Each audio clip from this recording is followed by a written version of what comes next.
Hey everyone, welcome back to another exciting episode of Attack Productions. Today I bankrupt joined again by Jimmy. Are we? Are we keeping this one? I'm trying to. I don't know why it's just so difficult for me to do an intro right now. Holy crap, this is our third take. Well, today it's me and Jimmy. We got Soul Striker taking on Wish Mechikabura. There's only one mech, right? There's only one, right? There's the expert deck leader that's Mechikabura and Toa. That's right, yeah. But this is the Wish one, with the special Dragon Balls and the other cards that you could just discard and draw more cards, which is pretty awesome. And just want to point out, shout out to TCG Metals, even though right now they're currently shut down due to what has happened. Still want to support them as long as I can, and just want to give a shout out to them. So hopefully, when they're able to reestablish, we can start getting back into getting metal leaders again, because they make amazing ones. Yes, sir. I might once he's back up and running, I'm definitely gonna have to make an order because I've been having my There's an itch. There's an itch. I've been having like my trip down like memory lane, playing like all of my old favorite leaders. One of them being Mechikabura, and I realized like why don't I have like a metal leader for this? Like pretty much the entire deck is max rarity. Why don't I have the metal leader like to make it even more swanky? Now, speaking of max rarity, we're going to go over this promo real quick. This is a really good promo for two reasons. Yeah. It is one energy to play on turn one because it's as long as you have two of the Dark Dragon Balls, right? Mm-hmm. And then it's Servant, and then when it's played or attacks, it warps a card. So when it's played or when you gain control of one of your opponent's battle cards, your opponent must warp one card from their hand. Which is just really strong. Yeah, and a theme across the Mechikabura archetypes is gaining control of your opponent's cards and playing with your opponent's warp. You do see a like running theme across the salsa cards, where they will make your opponent warp one card, then draw one. So you do like get to cycle cards out of their hand, but they do get to replace it with a mystery card. This one just saying like that card just is gone, like is huge. Yeah. It's a massive buff to the deck. If you notice, I don't have a Z deck on the table. This list has pretty much not been changed since probably the last time I played it on the channel. There's a few things I'd like to throw in here since the Supreme Kai being a servant. There's the one-drop Mechikabura that has Overlord, which will allow you to cycle that, but it also spawns a Demon Realm token, so it just gives you another body and gives you some combo power.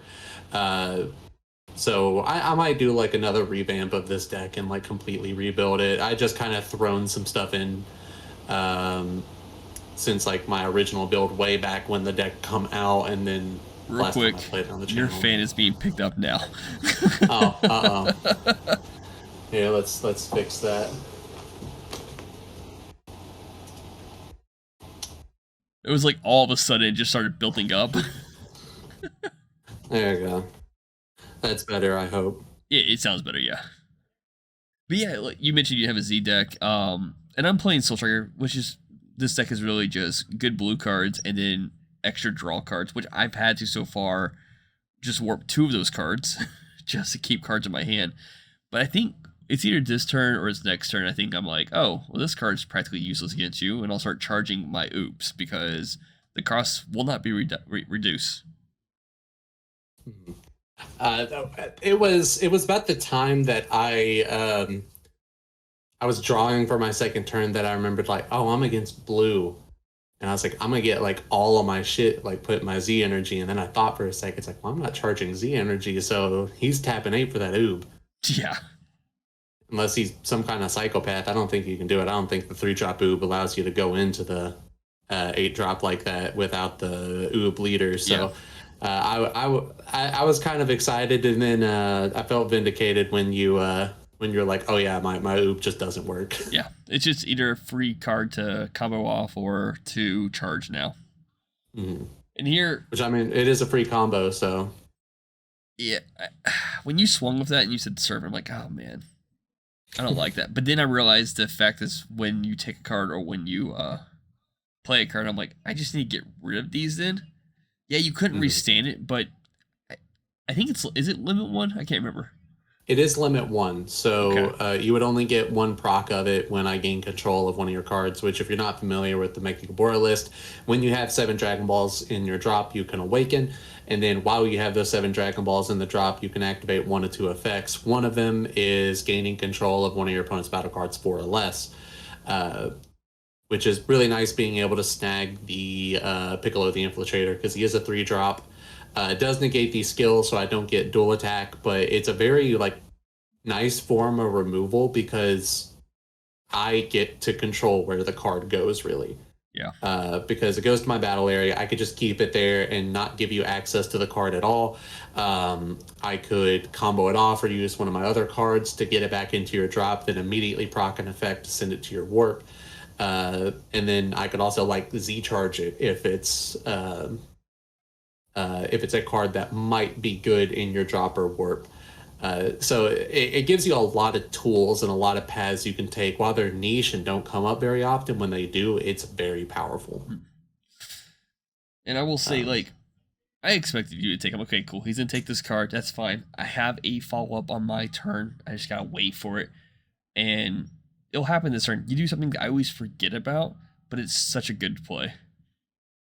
mhm. So here you're just kind of poking at me with cards. This Vegeta is annoying. Um, Very, very strong it has. card. I think it has double strike. So 19 I'm just double. removing the double strike just because I need to take the damage. But Yeah. I can't attack your leader. I think with battle cards unless I want to warp a card, and that's a once per turn effect. Yeah, it's once per turn effect. If you attack my leader card, you have to warp one card from hand. Which again is not huge for hand destruction, but it's nice like little taxing things is what this deck does really well. It kind of punishes your opponent for doing specific things. And then we have Thwarting Junior here. This card is insane. One drop has the auto that if you have 2 or more energy or 2 or more Dragon Balls in your drop, or no, it's if your opponent has 2 or more cards in their warp.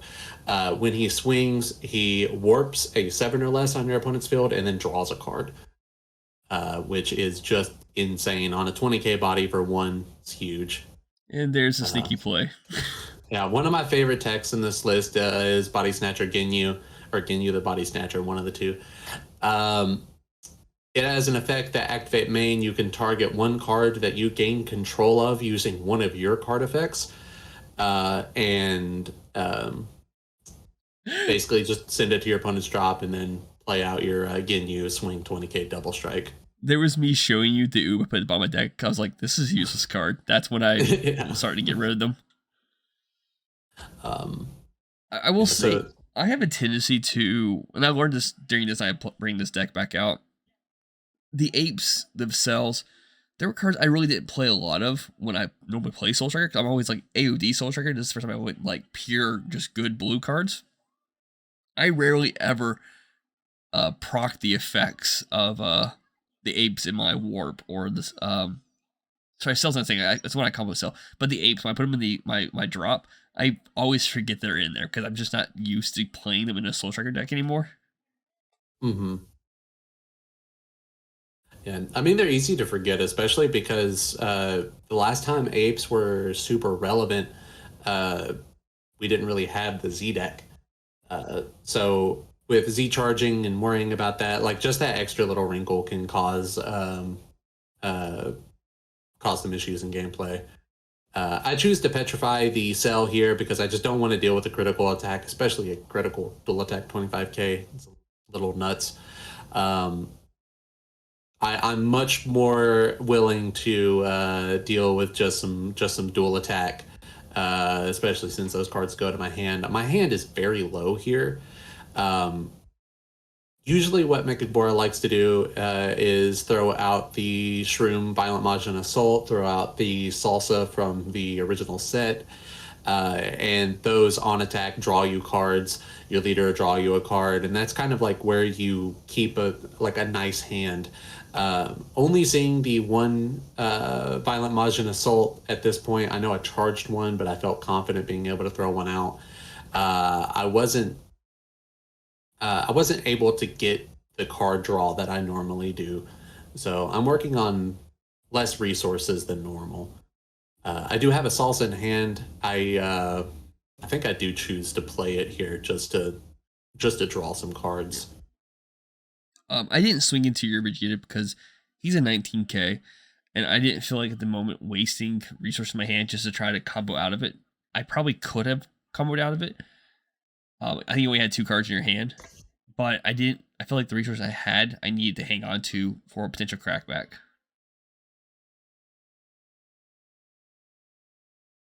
And you have ways to just get rid of my cards naturally. So I mean, like both this mixed with your leader's ability is a great combo. Oh yeah, yeah. This Toa I don't think gets enough love. Usually it ends up in my energy.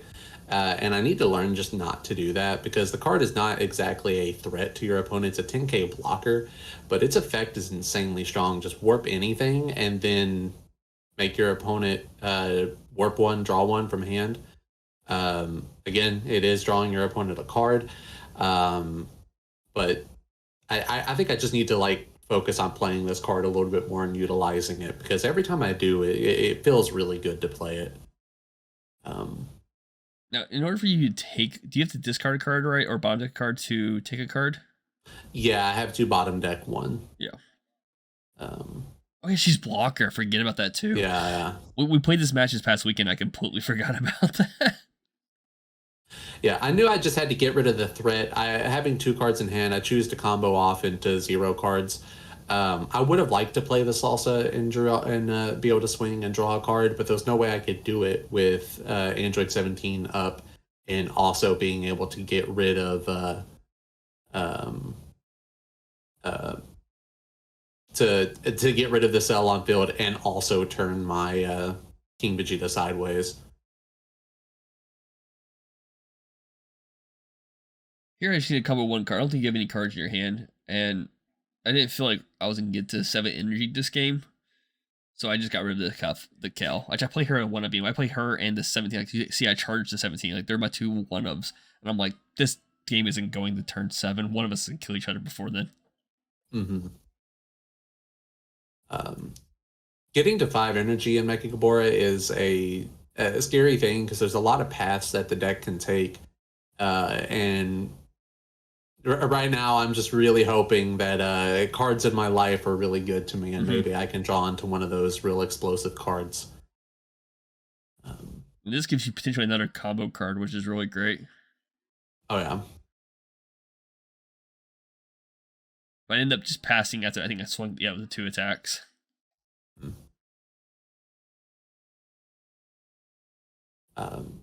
Talk about this Toa I just charged using one of the new regional promos, the 2-drop Demon Realm something Toa card. They're all the same fucking name.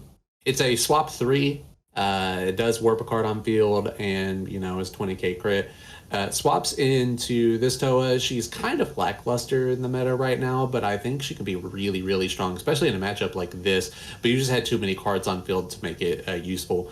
Your opponent either chooses 2 cards on the field or in their hand, sends them to the warp. If they send 1 or fewer cards, you gain control of one of their unisons with 4 or more markers on. Oh wow. That would have been really bad. If I was really wanting to get into the 2-drop Toa because she does help set up by warping a card on field, so I could warp like a little weenie or something and make you make a tough decision on your cards on field versus cards in your hand. But unfortunately, I didn't get to see it here, and you put me under another Android 17, which is just really rough.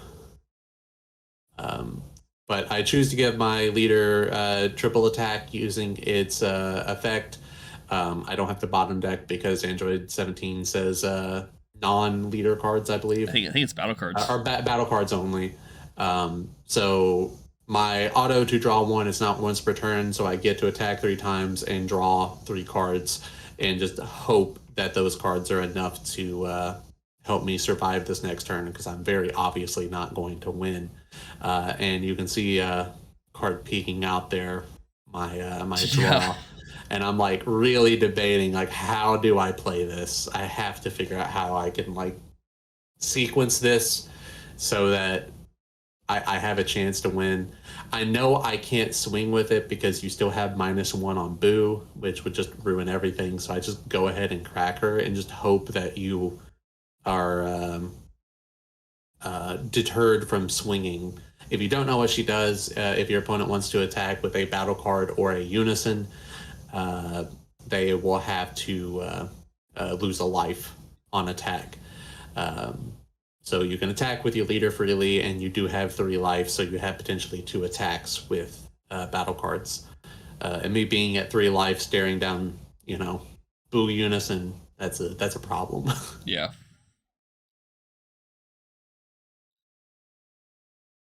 The when you made that play, it when you gave your leader the triple attack, I was like, oh man, he's going for something here, and I had just I guess just enough resources to keep my life where it's at. So on this turn, if I needed to attack with battle cards, I knew I was safe to do so. But now it's just trying to figure out what's the correct order of attacking you. And luckily enough, I was able to draw into my secret rare. Yeah, at that point, I knew like this just over because you're going to be able to proc his own effect to restand your leader. Yep. So that's another free attack on top of everything, and you still have 3 life. So right now I'm staring down. And I think you mentioned in the match, I accidentally flashed a card. Mm-hmm. Was not intentional, but you saw that I had Golden Ape in my hand. So like Yeah. this 40k crit was going to go towards you. So yeah. Like, I was like, yeah, I had this case of you trying to negate, and you're like, I saw it, and I'm like, wait, what? Yeah, it was like it was fairly early in the match when you flashed it, and I'm like, all right, well, I know what I'm not doing for the rest of the game. I was like, all right, well, I mean, I have to burn all these before he gets to 5 energy because there's nothing I can do after that. But that being said, thank you for the opportunity. Keep mind those buttons and links down below. And yeah, that's it. Bye. I lost track of words just did.